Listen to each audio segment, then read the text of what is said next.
রাজা সতীপ্রসাদ গর্গ বাহাদুরের ১৪২তম জন্মবার্ষিকী পালিত হল মহিষাদল রাজবাড়িতে। মহিষাদল রাজবাড়ির কনিষ্ঠ সদস্য রুদ্রপ্রসাদ গর্গের উদ্যোগে সাড়ম্বরে এই জন্মবার্ষিকী উদযাপন করা হয়। রাজপরিবারের অন্যান্য সদস্যদের পাশাপাশি রামকৃষ্ণ সারদা মিশন আশ্রমের সাধারণ সম্পাদক স্বামী বিবেক আত্মানন্দজি মহারাজ সহ এলাকার মানুষজন উপস্থিত ছিলেন।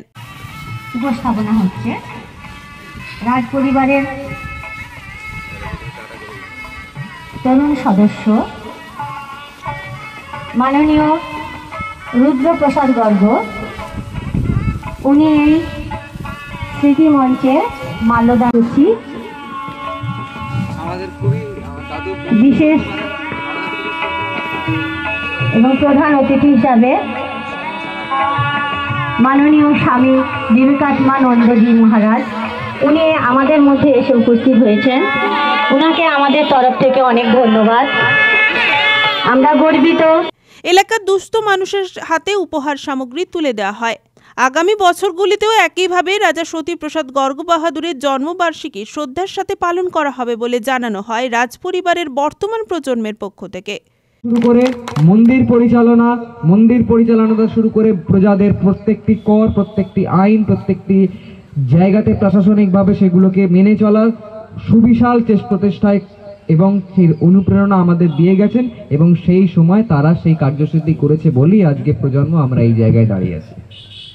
এবং যেই ব্যাপার না বললেই নয়, সেটা হচ্ছে আমরা এখনকার প্রজন্ম অনেক নতুনত্ব দেখি, অনেক প্রচেষ্টা করি নতুনত্বকে সামনে ধরে আনার, কিন্তু আমাদের যে আভিজাত্যকে বাঁচানোর লড়াই, উনি আজ থেকে ঠিক যেরকম মহারাজ বললেন ১৪১ বছর আগে, আজকে ওনার ১৪২তম জন্মবার্ষিকী, মাস্টারমশাইও বলবেন ঠিকই এই বছর থেকে আমরা যেইভাবে এই অনুষ্ঠানটি করতে শুরু করলাম, আগামী বছরে এই অনুষ্ঠানগুলি বাড়বে, বৃদ্ধি পাবে এবং আড়ম্বরের সঙ্গে প্রত্যেক মানুষকে সুযোগ দিয়ে এই অনুষ্ঠানটি প্রত্যেক বছর এই বছরের ন্যায় করা হবে এবং অতীব সুবিশালভাবে আমরা ১৫০ বছরের জন্মদিন পালন করব।